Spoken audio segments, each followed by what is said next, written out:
நம்ம எல்லாருக்குமே நல்லா தெரியும், இரும்பை யாராலையுமே அழிக்க முடியாது. அது ரொம்ப ஸ்ட்ராங்கானது. ஆனால் அதை பயன்படுத்தாமல் ஒரே இடத்துல வச்சா காற்றுலையும் மழையிலையும் துரு பிடிச்சி அதோட சொந்த துருவாலேயே அது அழிஞ்சு போயிடும், மண்ணோட மண்ணாக போயிடும்.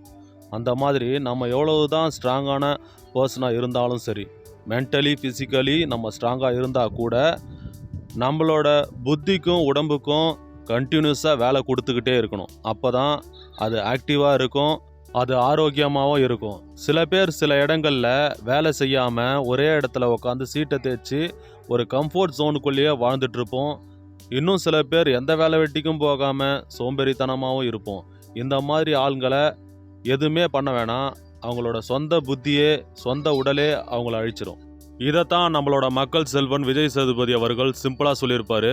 ஒருத்தனை அழிக்கணும்னு நீ முடிவு பண்ணிட்டா அவனுக்கு 3 வேளை சோறு போட்டு கையில் செலவுக்கும் காசு கொடுத்துரு.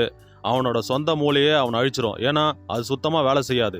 அதனால் நம்மளுக்கு ஒரு வேலை பிடிச்சிருக்கோ இல்லையோ, அதில் அதிக சம்பளம் வருதோ இல்லையோ, கண்டினியூஸாக வேலை செஞ்சுக்கிட்டே இருக்கணும். நம்மளோட உடம்புக்கும் சரி, மூளைக்கும் சரி, தொடர்ந்து வேலை கொடுத்துக்கிட்டே இருக்கணும். அதாவது துரு பிடிச்சு போகிறத விட தேஞ்சு போவது எவ்வளவோ மேல்.